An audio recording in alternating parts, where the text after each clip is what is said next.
Mazmur 91. Dalam lindungan Allah.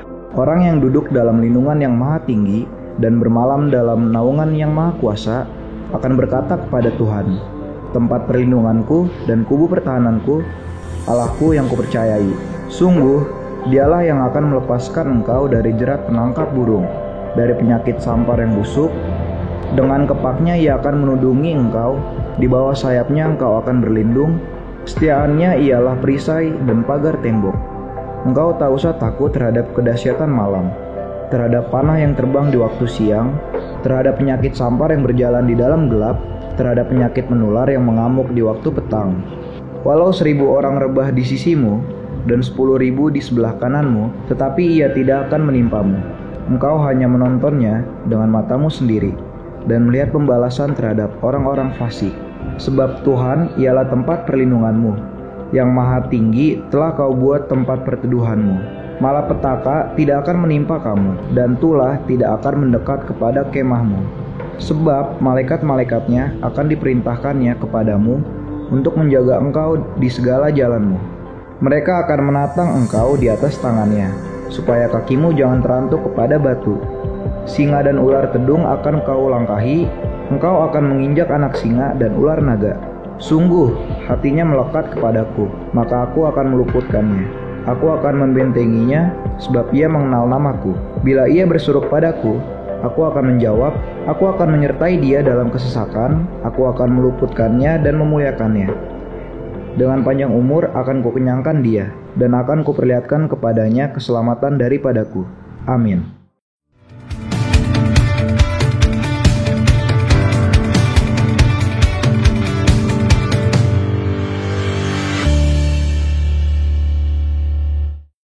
Shalom bagi Bapak, Ibu, dan Saudara yang ingin memberikan persembahan, baik persembahan umum, persembahan perpuluhan, maupun janji iman untuk pembangunan gereja, dapat mengirimkan persembahan melalui mobile banking. Harap mengisi keterangan pada kolom keterangan. Tetap terhubung bersama kami di media sosial gereja kita, agar Bapak, Ibu, dan Saudara dapat melihat jadwal ibadah online GBI Cililitan di Instagram @GBI Cililitan dan channel YouTube GBI Cililitan. Pentakosta ketiga adalah pencurahan Roh Kudus yang dahsyat di zaman now melebihi yang terjadi di Asusah Street. Pentakosta ketiga akan mengakibatkan penuaian jiwa yang terbesar dan yang terakhir sebelum Tuhan Yesus datang kembali. Pentakosta ketiga akan membangkitkan generasi Yeremia, yaitu anak-anak muda yang dipenuhi Roh Kudus, cinta mati-matian kepada Tuhan Yesus, tidak kompromi terhadap dosa, dan akan bergerak untuk memenangkan jiwa. Pentakosta ketiga lahir di Indonesia dan bergerak ke bangsa-bangsa. Gerakan ini dari timur ke barat dan akan kembali ke Yerusalem. Pentakosta ketiga akan memberikan kuasa untuk menyelesaikan amanat agung, dan setelah itu Tuhan Yesus datang kembali. Shalom saudara, senang berjumpa kembali dalam ibadah online pada kesempatan hari ini. Mari kita bersama-sama dengan hati yang penuh dengan sukacita memuji dan memuliakan Allah kita, bersyukur bagi segala perbuatan yang ajaib. Haleluya. Terpujilah Engkau Tuhan. Dia Allah yang luar biasa, Dia patut disembah, Dia patut ditinggikan. Haleluya.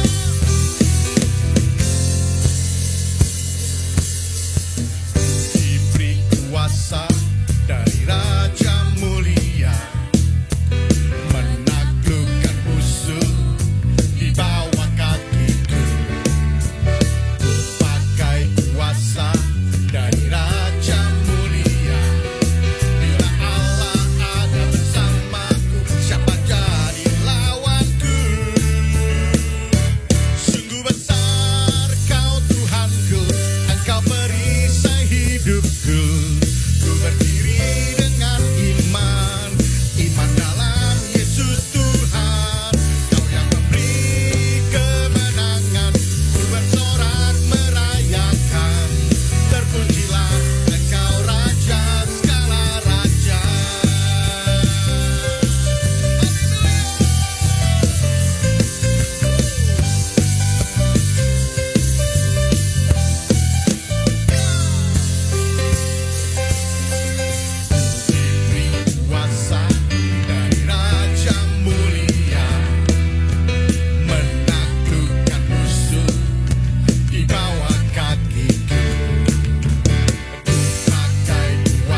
Shalom saudara sekalian, dimanapun saudara berada, saya berdoa, perlindungan dan hadiratnya memenuhi saudara selalu.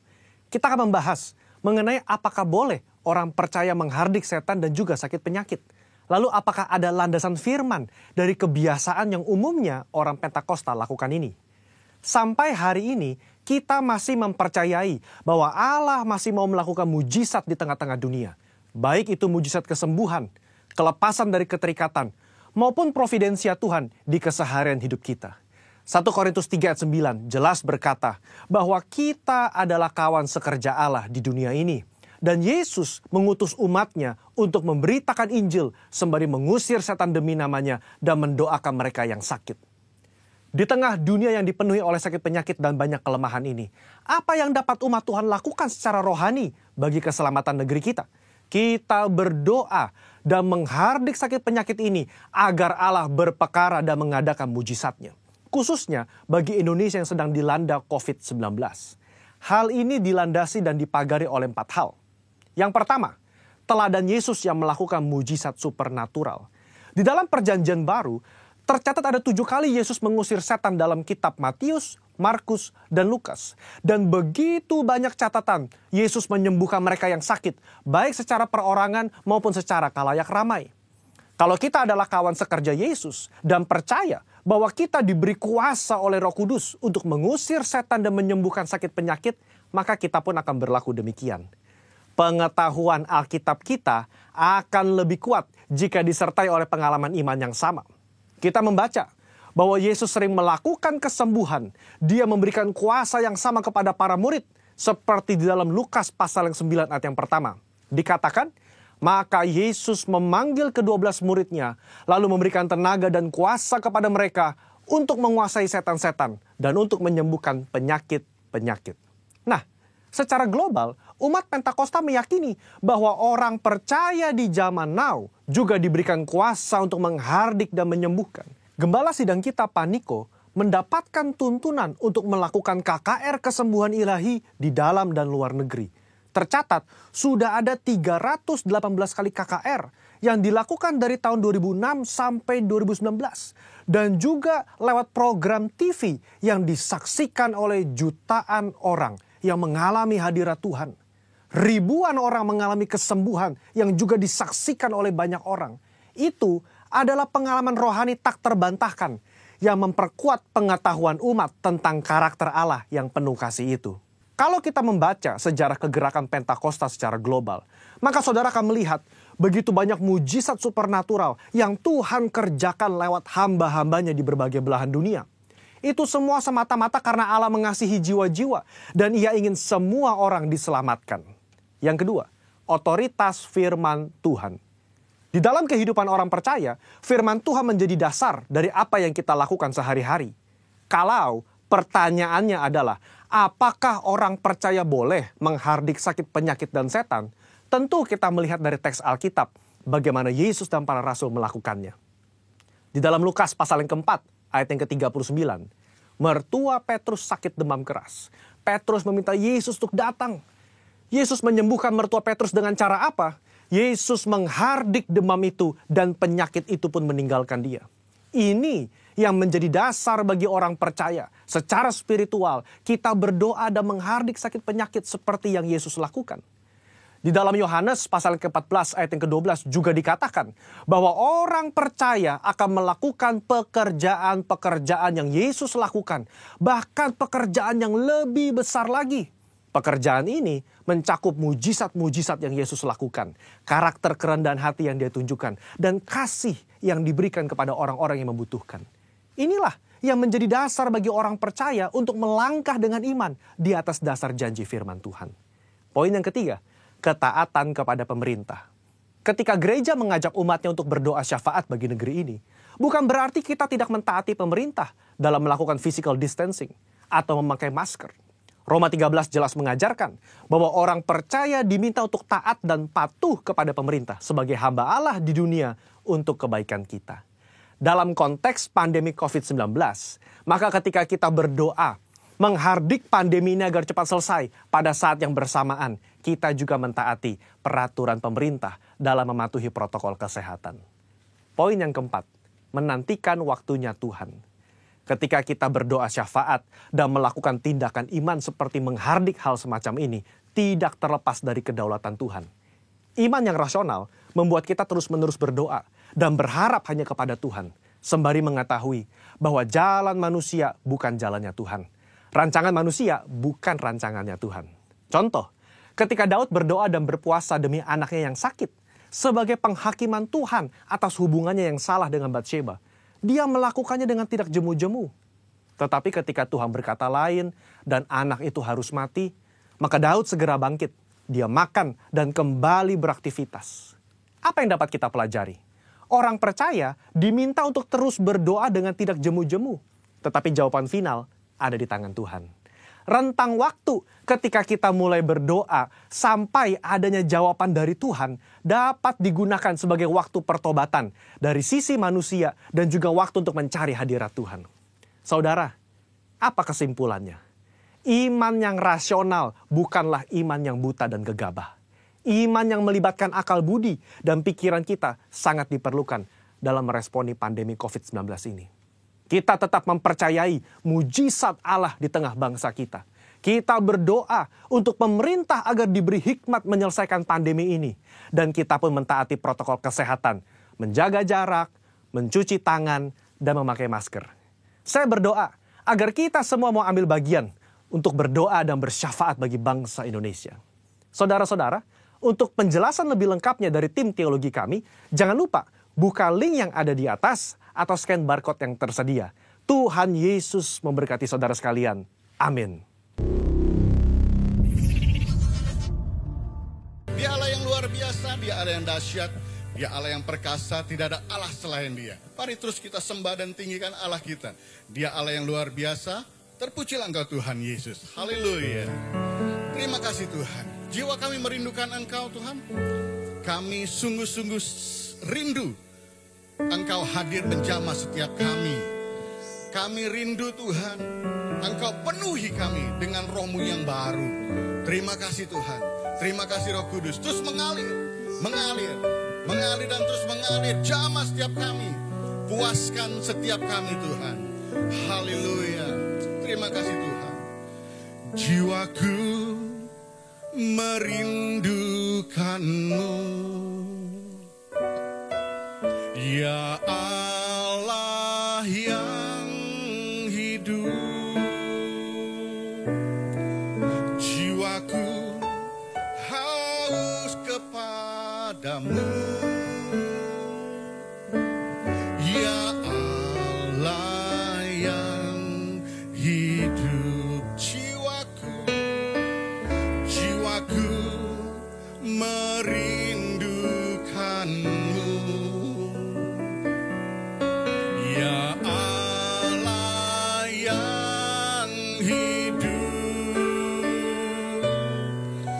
Jiwaku haus kepadamu. Ya Allah yang hidup. Ku bersyukur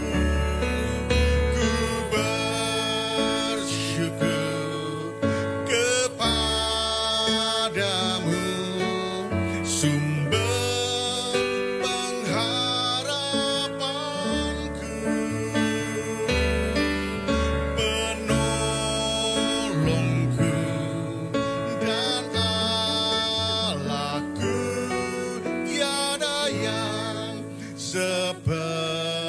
sepertimu. Haleluya. Jiwaku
sangat baik. Yesus, Engkau baik, sungguh baik, sangat baik. Kasih-Mu tak berkesudahan, kasih-Mu kekal selamanya. Aku telah mengenal kasih karunia-Mu, aku telah mengenal kasih karunia-Mu. Kau kaya, rela jadi miskin, supaya aku jadi kaya. Hosana, Hosana, bagi Yesus Allahku. Hosana, Hosana, bagi Yesus Tuhanku. Yesus, Engkau baik, sungguh baik, sangat baik. Yesus, Engkau baik, sungguh baik, sangat baik. Kasih-Mu tak berkesudahan, kasih-Mu kekal selamanya. Aku telah mengenal kasih karunia-Mu, aku telah mengenal kasih karunia-Mu. Kau kaya, rela jadi miskin, supaya aku jadi kaya. Hosana, Hosana, bagi Yesus Allahku. Hosana, Hosana, bagi Yesus Tuhan. Hosana, Hosana, Hosana, bagi Yesus Allahku. Hosana, Hosana, bagi Yesus Tuhan. Hosana, Hosana, Hosana, bagi Yesus Allahku. Hosana, Hosana, bagi Yesus Tuhan. Bagi Yesus Tuhanku. Bagi Yesus Tuhanku.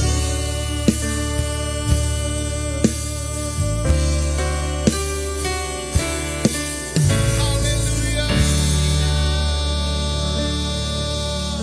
Terpujilah nama-Mu, Engkau ajaib. Terima kasih Tuhan, terima kasih Roh Kudus. Haleluya.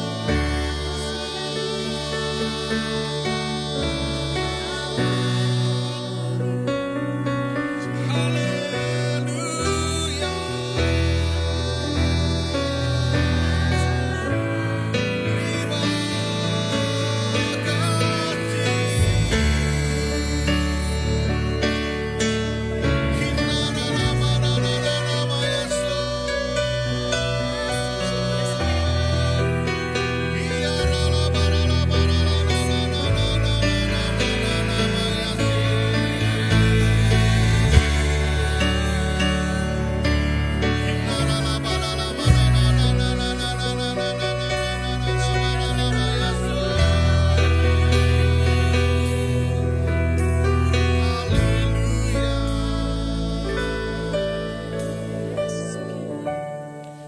siapkan setiap kami untuk mendengarkan firman-Mu. Bapa, kami berdoa Tuhan, urapi setiap kami Tuhan dengan minyak-Mu yang baru, agar kami boleh mengerti kehendak, mengerti rencana-Mu dalam hidup kami Tuhan. Terima kasih Bapa, urapi juga hamba-Mu yang akan menyampaikan firman-Mu. Urapi beliau secara khusus Tuhan, dengan minyak-Mu yang baru, dengan urapan-Mu yang baru Tuhan. Pakai hamba-Mu ini Tuhan, semakin luar biasa. Terima kasih Bapa, terpujilah nama-Mu Yesus. Di dalam nama Yesus Tuhan, kami mengucap syukur dan berdoa. Haleluya, haleluya, amin, amin, amin, amin. Shalom, saudara yang dikasihi Tuhan, Jemaat GB Cililitan. Kita jumpa lagi di online service ini. Apa kabar semuanya? Tentu dalam keadaan baik-baik, bukan? Jangan lupa pakai masker, jaga jarak, banyak cuci tangan, dan tinggal di rumah. Saudara yang dikasihi Tuhan, sebelum kita dengar firman Tuhan, mari kita tundukkan kepala, berdoa. Bapa, kami mengucap syukur buat hari pagi yang indah ini Tuhan. Kau masih percayakan kami masuk dalam bulan November dengan tidak kurang suatu apapun Tuhan. Terima kasih juga atas kesehatan yang Kau limpahkan kepada hamba-Mu Tuhan. Untuk keluarga kami, nafas kami yang Kau percayakan Tuhan. Terima kasih untuk semuanya itu Tuhan. Terima kasih. Apa yang kami bisa lihat, kami bisa rasakan, kami bisa nikmati semua karena kasih karunia-Mu Tuhan. Untuk itu biar siap kami untuk lebih mengasihi Engkau Tuhan. Pada saat pandemi COVID-19 saat ini Tuhan, biar setiap kami itu lebih intim dekat dengan Engkau Tuhan. Biar ada doa, puji, penyembahan intim dengan Kau hari lepas hari Tuhan. Terima kasih Tuhan, Kau juga persiapkan setiap kami menjadi umat yang layak di hadapan-Mu Tuhan. Biar setiap kami Tuhan ada dalam hati-Mu, ada dalam rencana-Mu, ada dalam pikiran-Mu Tuhan. Bapak, pakai setiap kami, urapi kami terus Tuhan. Bapak, urapi hamba-Mu, urapi kami semua. Kami alaskan doa ini hanya dalam nama-Mu Yesus Kristus. Amin. Saudara yang dikasihi Tuhan, kita sudah masuk bulan November. Kita sudah 8 bulan berjalan bersama pandemi COVID-19 ini Tuhan. Masuk tahun 2020. Tahun dimensi yang baru. Banyak goncangan, tekanan, kekhawatiran, ketakutan Tuhan. Dan semua Tuhan dalam dimensi yang baru ini Tuhan. Dalam kehidupan kami banyak perubahan Tuhan. Saat ini kami tidak bisa ibadah seperti biasa. Kita harus ibadah online. Waktu terbatas. Tidak bisa kumpul-kumpul semua Tuhan. Tidak boleh salam-salaman lagi. Harus banyak tinggal di rumah. Hari lepas hari kalau keluar rumah harus pakai masker, jaga jarak, dan banyak cuci tangan Tuhan. Perubahan apa kami tidak mengerti. Yang usia 60 tahun ke atas sudah tidak boleh ibadah. Anak-anak di bawah 12 tahun sama, tidak boleh ke gereja. Harus tinggal di rumah.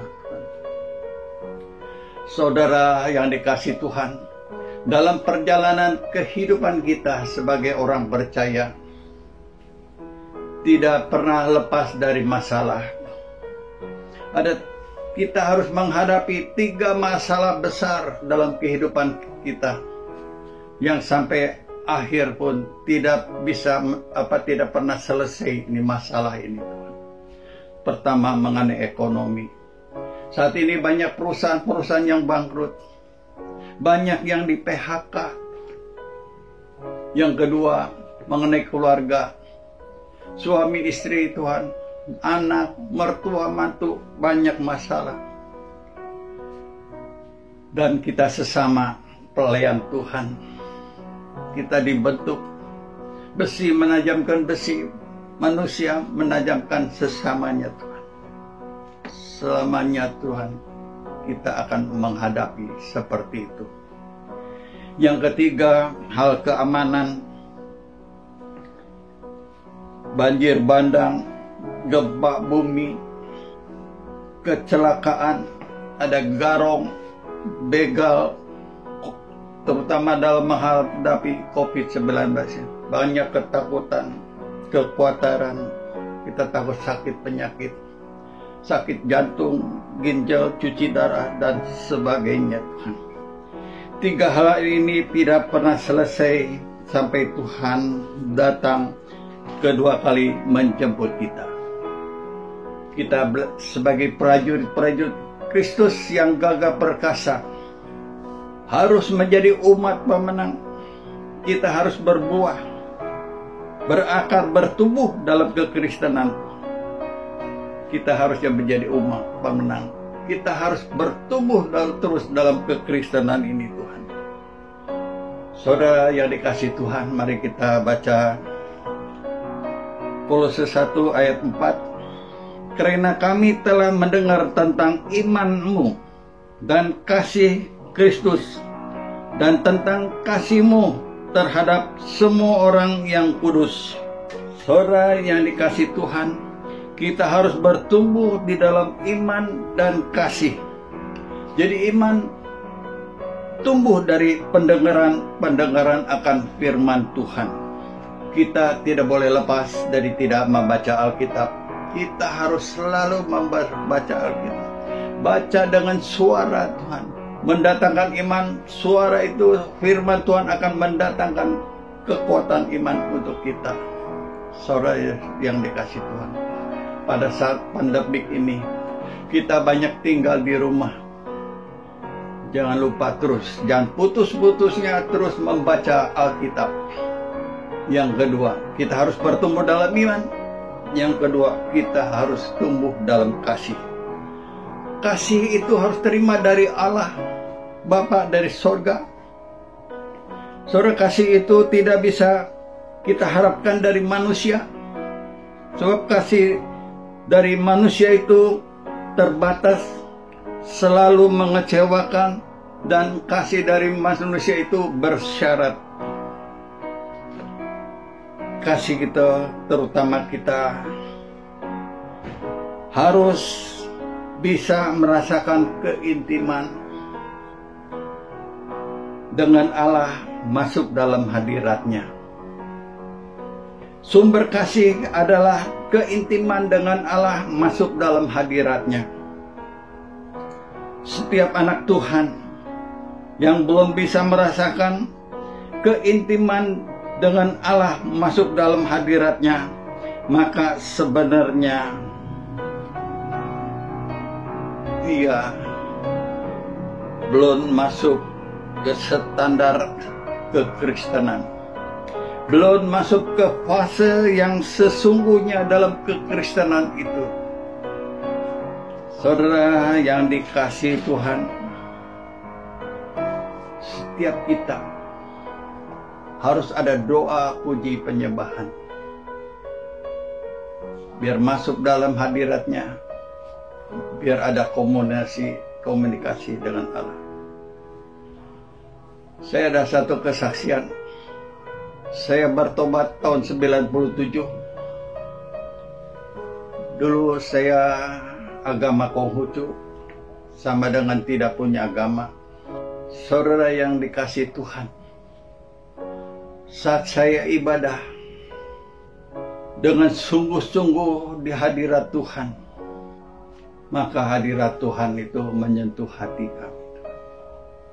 Saat hadirat Tuhan turun, kita merasakan ada kegembiraan yang belum pernah kita rasakan. Ada sukacita yang penuh. Saudara yang dikasihi Tuhan, setelah ada perjumpaan dengan Tuhan, hidup saya berubah total. Dulu saya ke gereja tuh nggak pernah, malas terus. Setiap minggu terus harus bertengkar terus sama istri saya. Saya harus banyak alasan supaya saya tidak masuk ke gereja.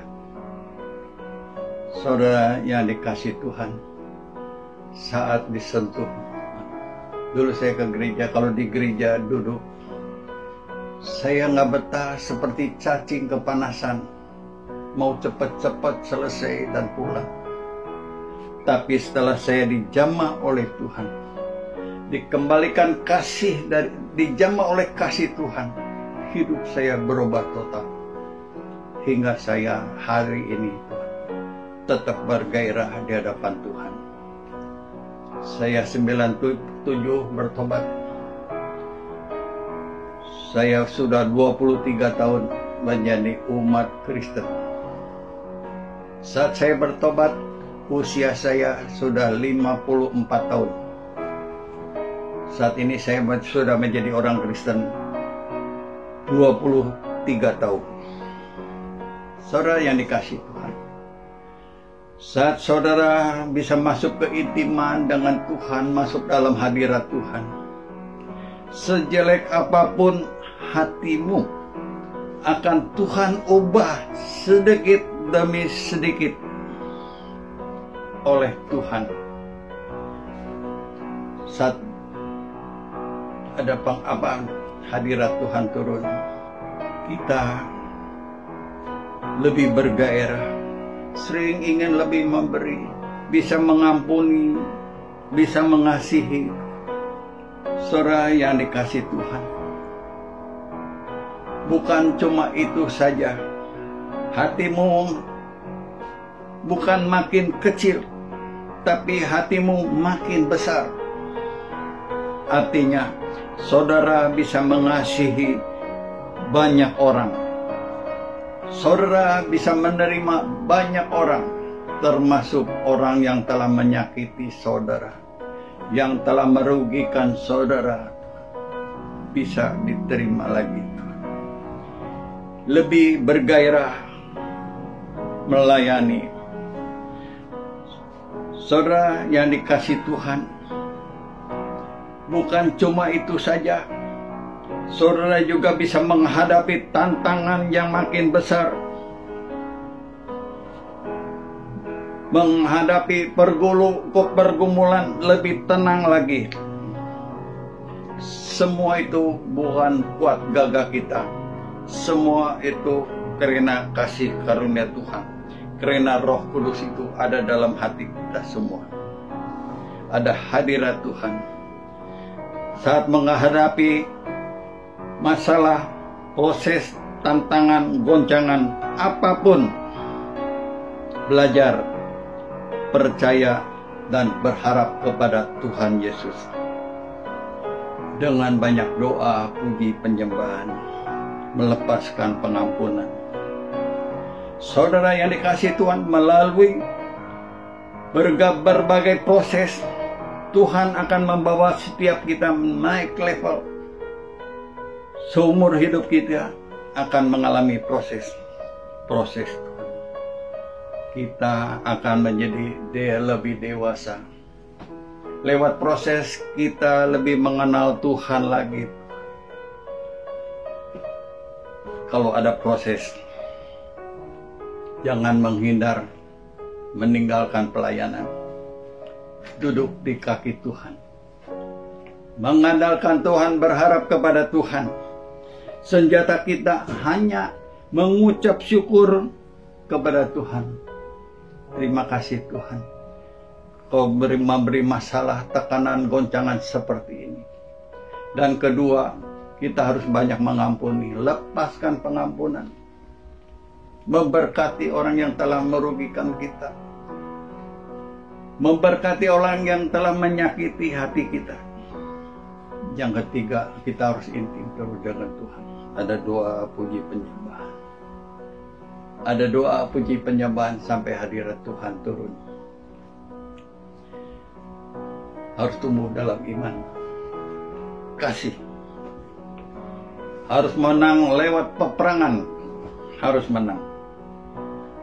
Dan Kolose ayat ke-5.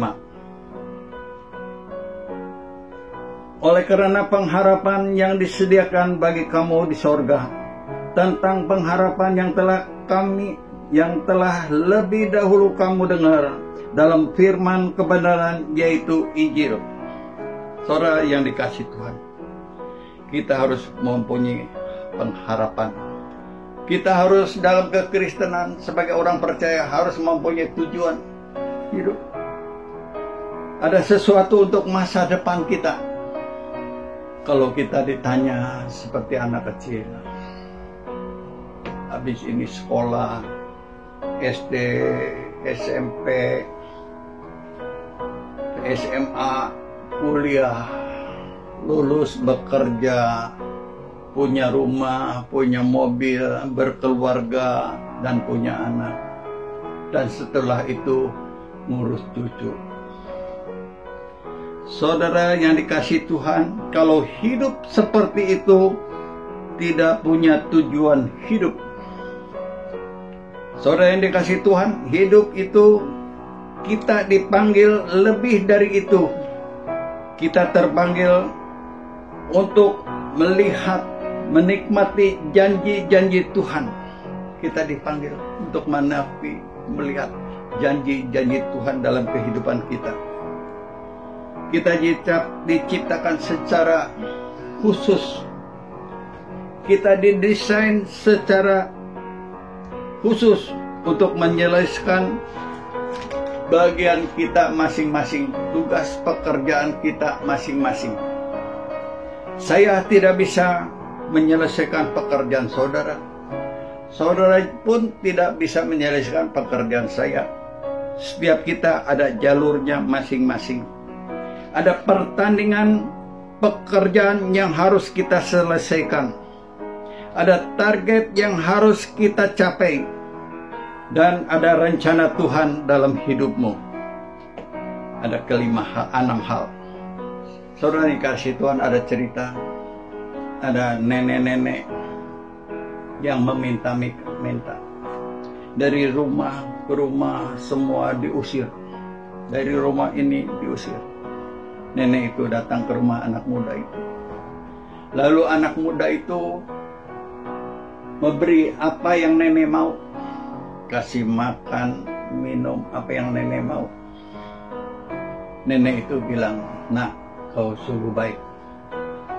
Kamu melihat bukan dari matamu, tapi kamu melihat dari hatimu." Terus dia bilang, "Angkat tongkatnya." Lalu bakul nasi dipukul jadi emas. Gelas air dipukul menjadi berlian. Nenek itu bertanya kepada anak itu, "Nak, kamu yang mau yang mana?" Tentu nenek itu, anak muda itu mau tongkat itu. Saudara yang dikasihi Tuhan, banyak orang percaya, orang Kristen tidak mengerti bahwa di dalam kehidupannya ada tongkat itu. Tongkat itu adalah Tuhan Kristus, Roh Kudus, kuasa. Banyak orang hanya melihat dengan mata, bukan melihat dengan hati. Dia tidak pernah bisa menangkap apa yang Tuhan mau dalam kehidupannya. Saudara, saat menghadapi tantangan, masalah, saudara menghindar. Saat saudara ketemu dengan orang yang menyebalkan, dia pikir masalah, dia usir. Dia melihat segala yang tidak menyenangkan, dia usir. Saudara yang dikasihi Tuhan, persoalan masalah itu semua untuk mendidik kita untuk menjadi orang yang ada dalam rencana Tuhan. Itu masalah persoalan itu mendidik kita, Tuhan mendidik kita. Biar kita ada dalam rencananya Tuhan. Kalau kita berharap kepada Tuhan, maka apapun persoalannya, percaya saja kita sanggup atasi.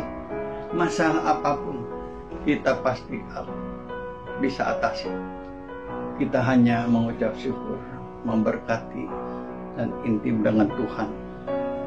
Hanya itu. Jangan lari.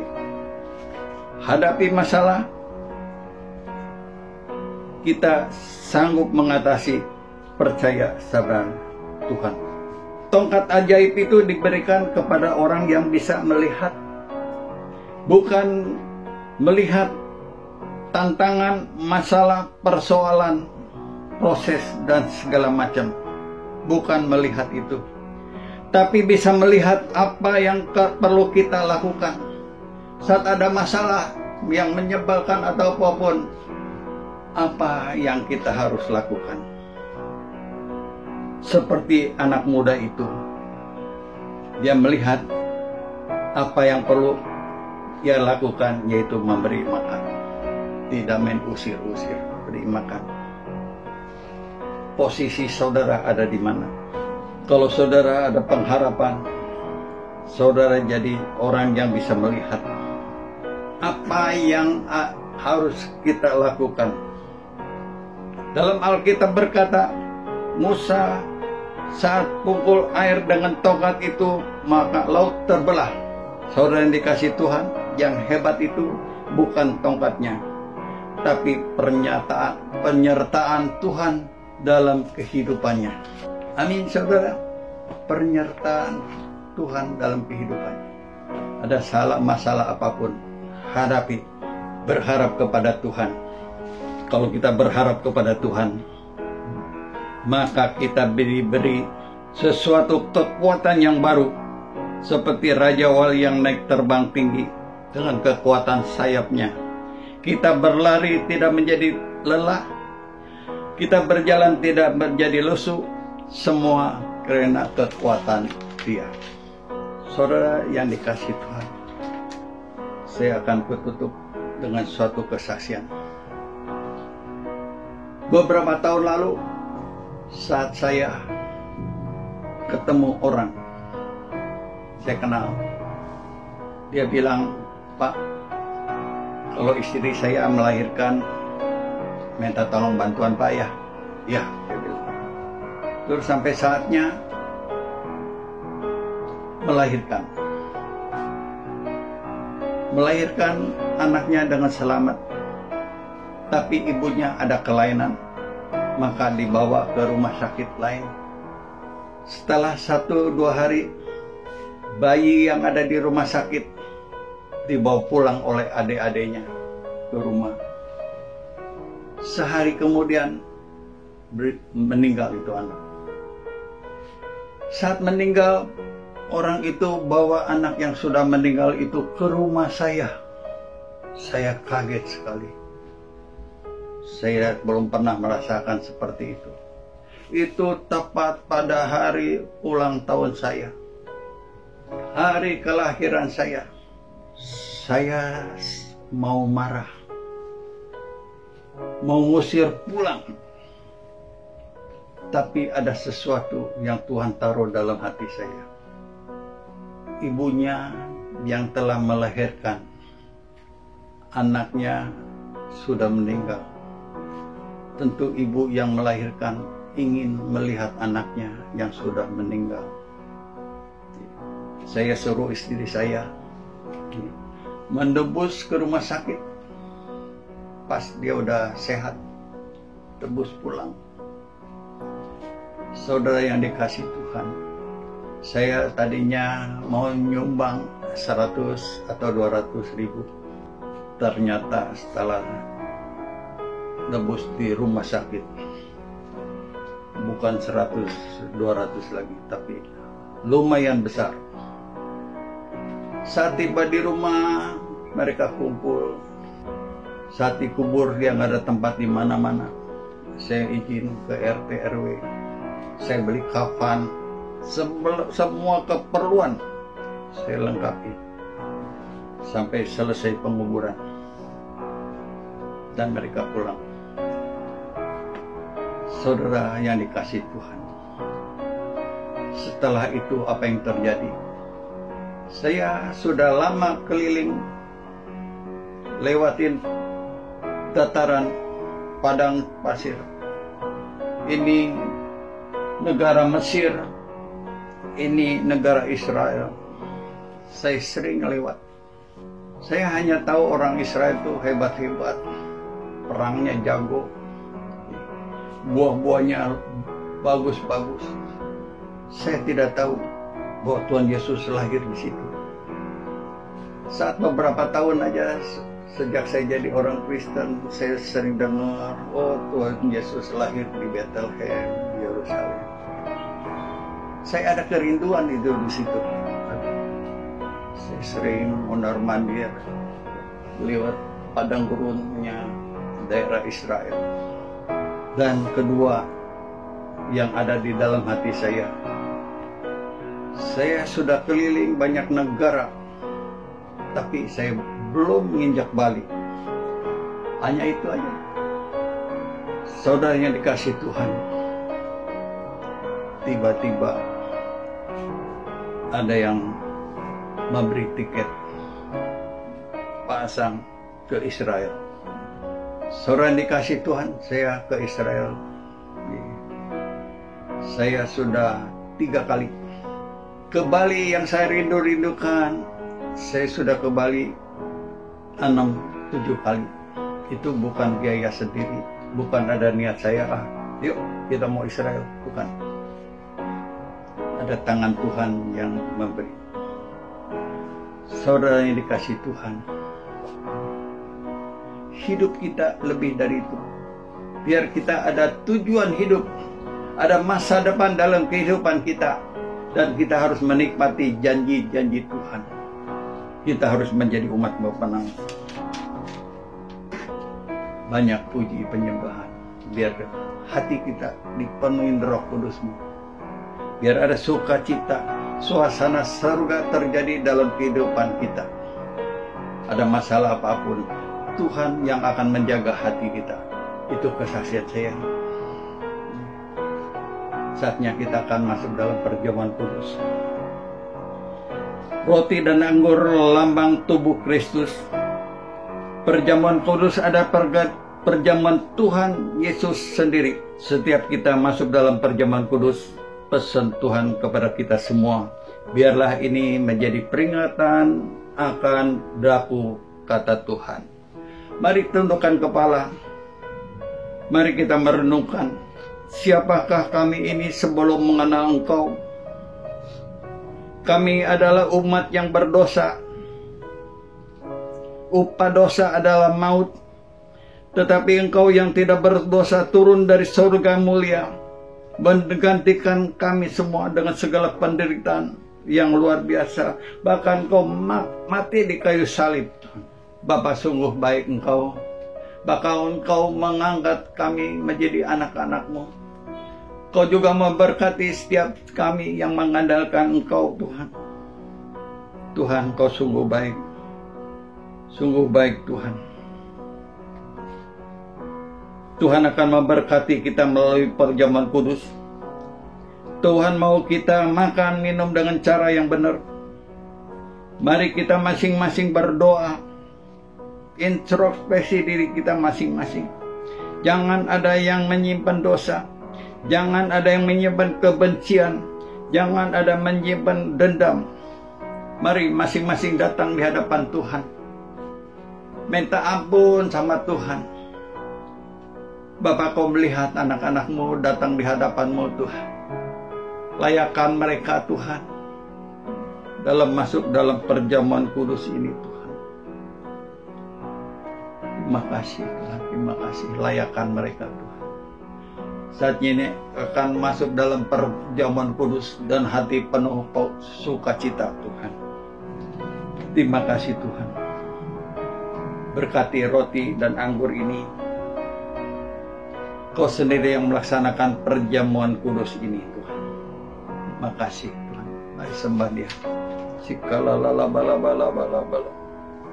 Mari angkat roti kita. Sebab apa yang telah ku teruskan kepadamu telah aku terima dari Tuhan, yaitu bahwa Tuhan Yesus pada malam waktu diserahkan mengambil roti. Mari angkat roti tinggi-tinggi. Dan sesudah itu ia mengucap syukur atasnya, yang memecah-mecahkannya dan berkata, inilah tubuhku yang diserahkan bagi kamu. Perbuatlah ini menjadi peringatan akan daku.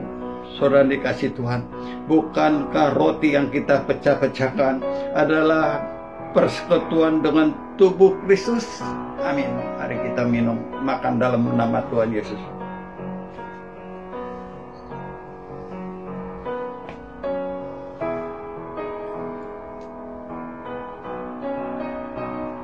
Saudara yang dikasih Tuhan, mari angkat cawan tinggi-tinggi. Demikian juga yang mengambil cawan sesudah makan lalu berkata, cawan ini adalah perjanjian baru yang dimeteraikan oleh darahku. Perbuatlah ini setiap kali kamu meminumnya menjadi peringatan akan aku.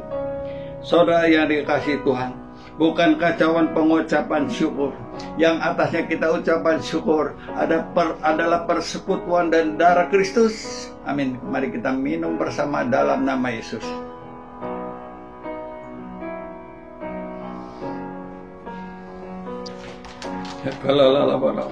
Mari sembah Dia.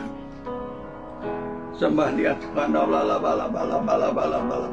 Dia mengucap syukur atas segala kebaikan-Mu, apa yang telah kami alami Tuhan, semua karena untuk kebaikan kami semua Tuhan. Terima kasih Tuhan, terima kasih Tuhan. Mengucap syukur ini Tuhan. Terima kasih Tuhan.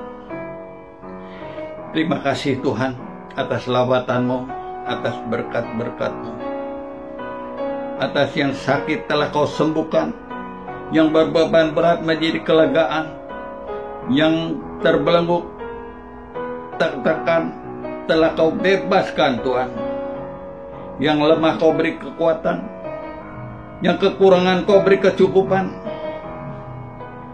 Dalam pergumulan Tuhan Kau buka jalan. Terima kasih atas pengharapan baru, atas berkat-berkat-Mu.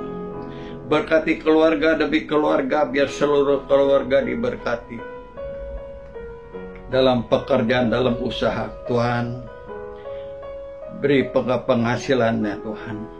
Yang belum bekerja, Tuhan buka jalan untuk bekerja.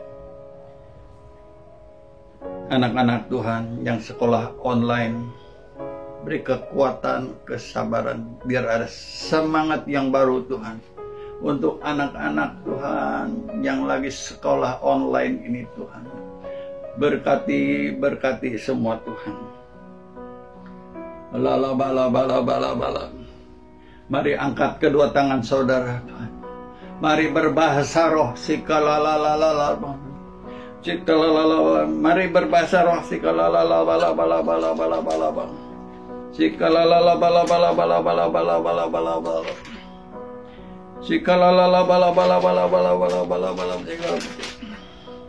Terima kasih Tuhan. Terima kasih Tuhan. Kau urapi jamaah setiap anak-anak-Mu yang telah mendengarkan firman ini, yang telah melaksanakan perjamuan kudus ini Tuhan. Biar setiap anak-anak-Mu Tuhan mempunyai tujuan hidup, mempunyai masa depan dalam kehidupan kekristenan ini Tuhan. Biar mereka semua menikmati janji-janji Tuhan. Terima kasih Tuhan. Urapi Tuhan, Kau terus curahkan roh doa untuk setiap anak-anak. Ada pujian, penyembahan siap saat dalam lubuk hati kami. Biar hadirat-Mu terus memenuhi setiap anak-anak-Mu yang mengasihi Engkau. Penuhi kami dengan kasih-Mu Tuhan. Berkati terus Tuhan. Biar Engkau sendiri yang akan menuntun memimpin setiap langkah-langkah kami. Engkau yang akan menasihati kami, Tuhan. Kau tuntun pimpin dalam perjalanan hidup ini, Tuhan. Khusus saat ini, saat pandemi Tuhan COVID-19 ini, Tuhan. Saat kita harus banyak tinggal di rumah, Tuhan. Kau urapi terus, Tuhan. Biar tidak menyia-nyiakan waktu yang ada, Tuhan. Biar setiap kami terus ada membaca Alkitab, ada di dalam hadirat-Mu terus, Tuhan. Hadirat-Mu penuhi anak-anak-Mu, Tuhan. Biar anak-anak-Mu menikmati semua janji-janji-Mu, Tuhan. Penuhi Roh Kudus-Mu. Kami tahu Roh Kudus-Mu akan memampukan setiap anak-anak-Mu, Tuhan. Terima kasih, Tuhan. Terima kasih untuk semua itu, Tuhan. Saatnya kami akan berdoa untuk bangsa negara Indonesia, Tuhan. Bapa, berkati Indonesia, Tuhan. Biar damailah Indonesia, Tuhan. Urapi Presiden Joko Widodo, Wakil Presiden, semua menteri-menteri yang ada, Polri dan ABRI, Tuhan. Kau persatukan mereka semua. Kami khusus berdoa Jokowi, Tuhan, pengurapan-Mu, Tuhan, untuk menyelesaikan COVID-19 ini, Tuhan. Biar vaksinnya diketemukan, Tuhan. Kau juga urapi secara khusus, Tuhan, untuk resesi ekonomi Indonesia, Tuhan.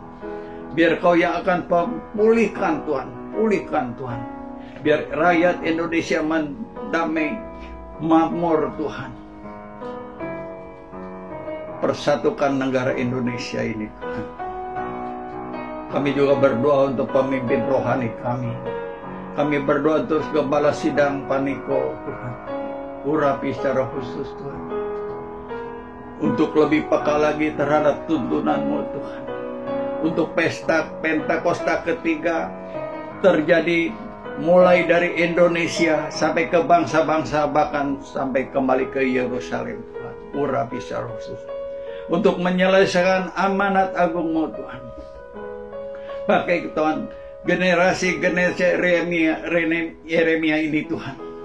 Untuk menyelamatkan banyak jiwa yang diselamatkan, Tuhan. Kau berkati terus, berkati terus. Berkati keluarga Paniko, anak, mantu, cucu-cucunya, Tuhan. Berkati semua dalam perlindungan-Mu, tutup bungkus dan kuasa darah-Mu. Kami juga berdoa untuk keempat wakilnya, Tuhan. Dari Dani Tumewa, Pendeta Paul Wijaya, Johanandayo, Aryo Cokro, Tuhan. Dan kami berdoa untuk semua kerayon-kerayon yang ada. Gembala cabang khusus, gembala cabang, gembala guru, para pendoa, pemusik, penyembah, dan pemuji, Tuhan. Kau persatukan mereka, Tuhan. Biar ada doa, pujian, penyembahan. Biar hadirat-Mu memenuhi GB Gatot Subroto ini, Tuhan. Terima kasih. Kami juga khusus berdoa untuk karayon yang kami kasihi. Yohanes Raja Gugup, Tuhan. Urapi secara khusus, Tuhan. Untuk memimpin gembala-gembala rayon 1G. Biar terjaring kasih persaudaraan, Tuhan. Saling mendoakan, saling mencukupi semua, Tuhan. Kau berkati kabit-kabit yang ada. Para pendoa, pengerja semua. Persatukan mereka, Tuhan. Biar damailah rayon 1G. Saat damai, Tuhan akan mencurahkan berkat berlimpah-limpah untuk rayon 1G, Tuhan. Urapi, berkati terus Yohanes Raja Gugu, Bu Olga, Tuhan. Terima kasih, Tuhan. Terima kasih agar rayon 1G cabang-cabang berkembang semua, Tuhan. Pelipat gandaan terjadi, Tuhan. Untuk menyelesaikan amanat agung yang Kau kehendaki, Tuhan. Terima kasih untuk semua itu, Tuhan. Saatnya kami akan berpisah satu sama lain. Mari angkat kedua tangan kita di hadapan Tuhan. Dan pulanglah terimalah berkat yang berlimpah-limpah dari Allah Bapa di surga dalam anak yang tunggal Yesus Kristus. Persekutuan manis dari Roh Kudus menyertai saudara-saudara sekalian mulai saat ini sampai Tuhan Yesus datang kedua kali menjemput kita di awan-awan yang permai, bahkan sampai selama-lamanya. Yang diberkati sama-sama katakan amin. Tuhan Yesus memberkati.